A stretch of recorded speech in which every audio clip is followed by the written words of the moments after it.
You know, I'll settle for his loved ones. We're not intimidated by thugs. You know, you remind me of my father. I hated my father.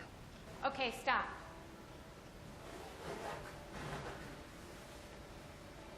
Well, hello, beautiful. You must be Harvey's squeeze. Huh? And you are beautiful.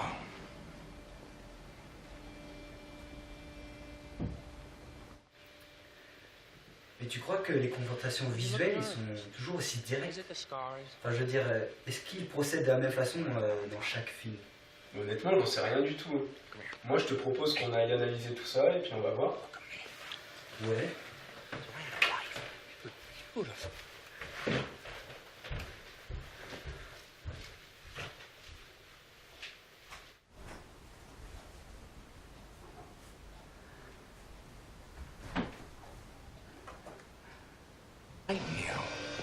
I like that. They carve her love me.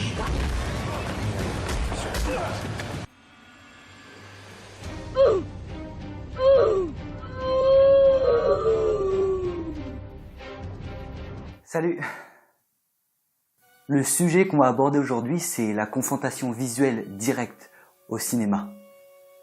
Mais la vraie question qu'on va se poser, c'est est-ce que la confrontation visuelle directe est toujours la même au cinéma? Est-ce que le procédé est toujours le même?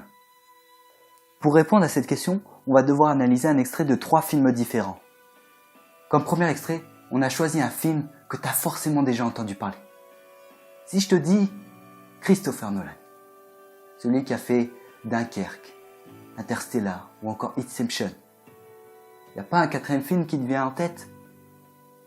Allez, autre indice. Ça a paru en 2008 à peu près. Et c'est le 2e film de la trilogie. Tu vois pas? Et si je te mets cette musique? Ouais, tu reconnais là, évidemment, bah oui. On va parler de Batman, The Dark Knight. C'est parti pour l'analyse.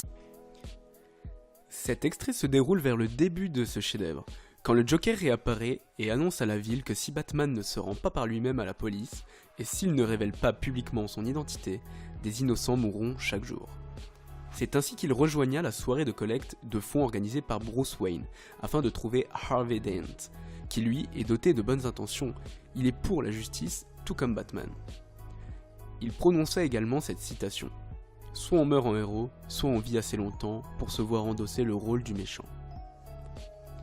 Et dans cette scène, la première chose qui nous frappe, c'est l'arrivée fracassante du Joker, joué ici par Heath Ledger, apportant une aura à la fois menaçante mais aussi incompréhensible.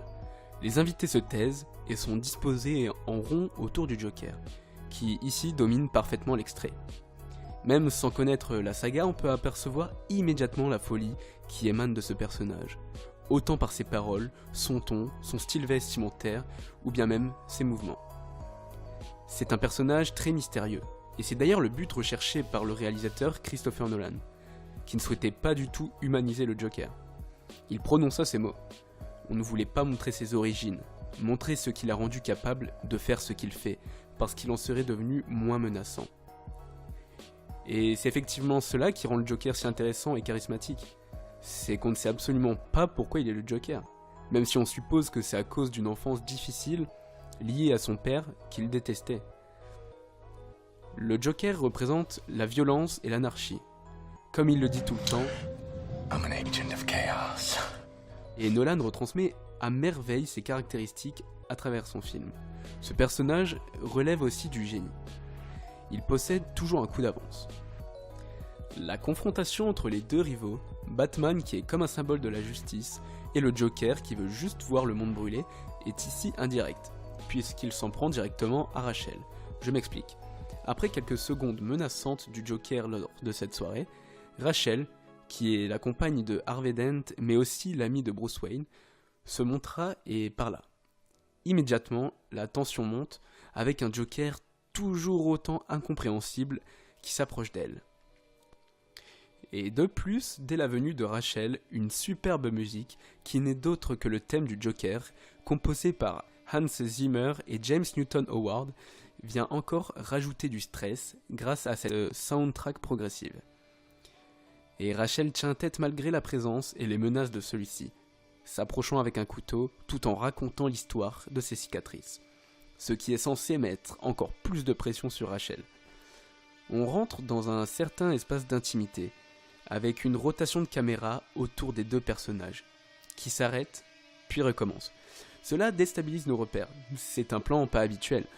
Il est souvent utilisé pour montrer un personnage perdu dans une grande ville ou dans la foule. Et on a donc ici une confrontation visuelle très forte et assez violente, malgré l'inutilisation de son couteau.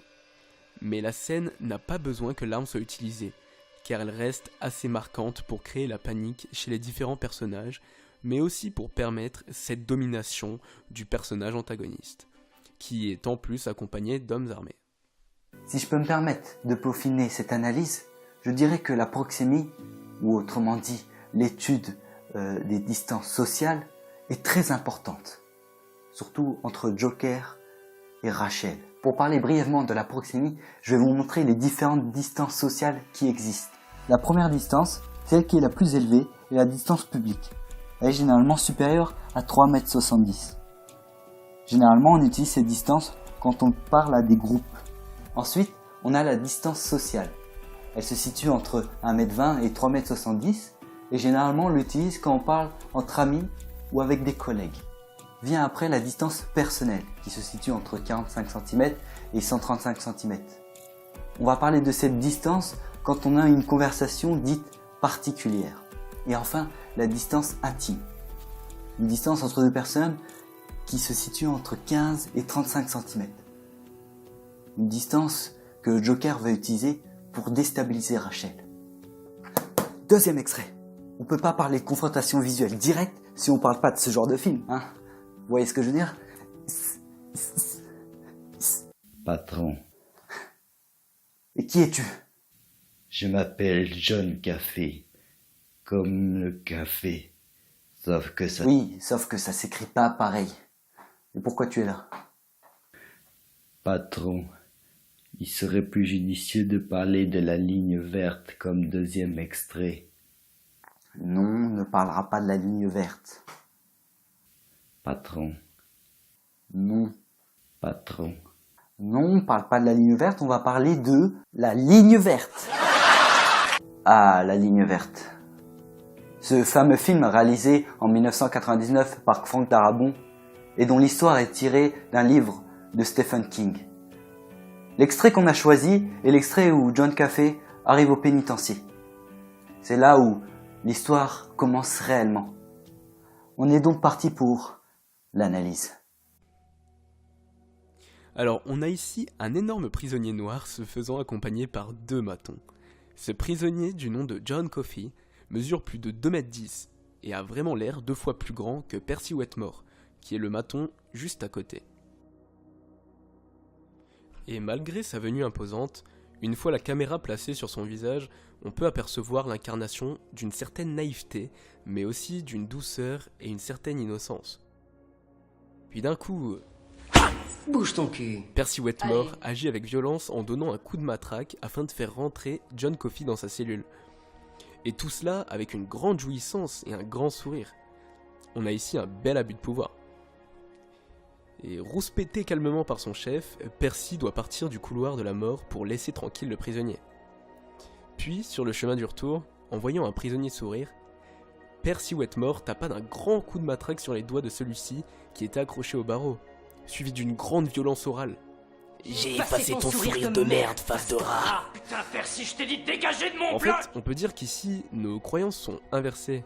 On a un prisonnier obéissant, calme, avec un air doux, tandis qu'un des gardiens abuse totalement de son autorité, tout en étant super violent. C'est donc lui qui incarne le mal dans cette scène, et il sort vraiment du lot parmi les matons. En fait, ce personnage est un nouveau maton, qui fut pistonné. Il a l'air aussi vicieux que frustré. C'est comme s'il souhaitait gâcher le bonheur des autres, parce qu'il sait qu'il ne pourrait pas obtenir quelque chose comme cela. Il n'y a rien de plus égoïste et c'est pour cela que Percy est un être humain absolument détestable. Et on a ici une confrontation visuelle violente et directe, avec 2 prisonniers. Bien que la confrontation semble rapide, elle n'en reste pas moins intense. Un détail nous a échappé, en repartant, il rentra accidentellement dans Brutal. Ou alors celui-ci s'est placé exprès devant. Et on peut voir le regard menaçant de Brutal envers cet être infâme qu'est Percy. Son insolence fait de lui un être détestable par ses collègues également. On a donc vraiment l'impression qu'ici, Percy est opposé à toutes les personnes présentes dans cette prison, que ce soit le personnel comme les prisonniers. Et de l'autre côté, on trouve un chef de prison à l'air sympathique, mais autoritaire, pour contraster avec Percy. Ce chef possède comme une prestance naturelle permettant de faire régner son autorité, sans devoir forcer les gens à le suivre. Les personnes le suivent naturellement. Et Percy se sent quand même dans l'obligation d'écouter les ordres de celui-ci. À la différence du Joker dans l'extrait 1, Percy Wetmore ne domine certainement pas cet extrait.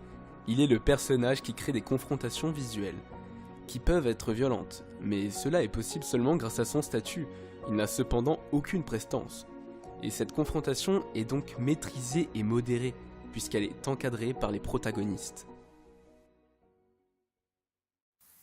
Je suis fatigué, patron. T'inquiète pas, John. C'est bientôt terminé. On passe sans plus tarder au 3e extrait.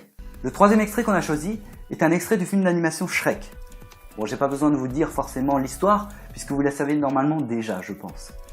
Mais je peux vous dire qu'elle a été réalisée par Andrew Adamson et Vicky Jensen. L'extrait qu'on a choisi est l'extrait où Lord Farquaad interroge en torturant Petit Biscuit pour lui tirer des informations. C'est parti pour l'analyse. Hey now, you're a North Star, get your game on, go play. Hey now, you're a rock star, get the show on, get paid. Bien sûr que c'était mon intro pour vous parler de Shrek. Bah ouais, logique. Dans cet extrait, à l'inverse de celui de la ligne verte où l'objectif était de faire de Percy un être complètement détestable et sans aucun charisme, ici on a vraiment un vrai travail au niveau des caractéristiques du personnage, afin de rendre le Lord Farquaad, qui est l'antagoniste principal de ce premier film, comme un grand méchant, un personnage ignoble et froid. Et cela est effectivement très réussi, puisqu'il veut devenir officiellement le roi de Duloc, et pour cela, pour en faire de Duloc son monde parfait, il bannit toutes les créatures de contes de fées, les arrêtant et offrant des récompenses à ceux qui les rendraient. Étant un film d'animation en images de synthèse, les personnages ne représentent pas forcément le physique d'un acteur. Ici, ils ont vraiment joué sur l'exagération pour créer un Lord Farquaad avec des traits assez tirés, un visage carré, un long menton et un long nez pointu, pour continuer d'accentuer ce côté froid et méchant. Lors de sa venue dans la salle de torture, les mouvements de caméra en contre-plongée accentuent cette grandeur que les producteurs veulent mettre en avant, accompagné également par une musique qui annonce sa venue, qui ressemble un peu à celle vue dans l'extrait 1 avec le Joker. Shrek étant une comédie contrairement aux 2 films dont nous avons parlé précédemment, il y a vraiment un grand contraste au niveau de la réalisation, afin de faire en sorte que le personnage de Lord Farquaad paraisse grand, puis petit, violent, puis inoffensif. Ils veulent qu'on se moque de lui, mais qu'on le craigne à la fois. Quand il arrive au pied de la porte, il paraît ridiculement petit, surtout à côté de ses 2 gardes. La suite est également très drôle, puisqu'il n'arrive pas à accéder à la table. Elle se doit donc d'être rabaissée pour l'interrogatoire avec Petit Biscuit. Lord Farquaad est également un personnage sadique. Comme dit précédemment, il veut bannir toutes les créatures des contes de fées. Cela nous fait penser au Joker qui désire faire régner le chaos. Il joue avec les pieds de Petit Biscuit et agit très violemment. Il balance un des pieds et émiette l'autre, alors que celui-ci est en train de pleurer.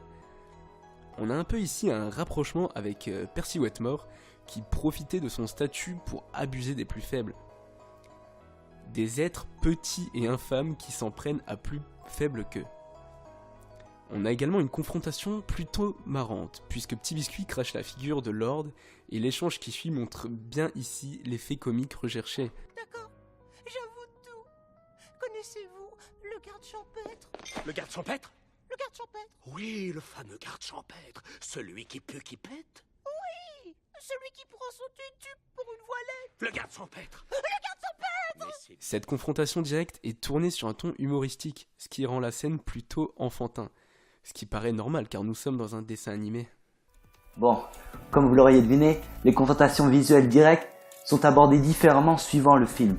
Ainsi, grâce à ces 3 extraits, on a pu remarquer que la confrontation directe visuelle pouvait varier par exemple en fonction du genre, en fonction des traits caractères des personnages, ou encore des relations entre les personnages. Par exemple, une confrontation directe visuelle entre un bisounours et moi sera complètement différent qu'une confrontation directe visuelle entre Booba et Caris. La vidéo touche à sa fin, j'espère que la vidéo t'aura plu. Nous on s'est amusé à le faire, c'était un sujet très intéressant.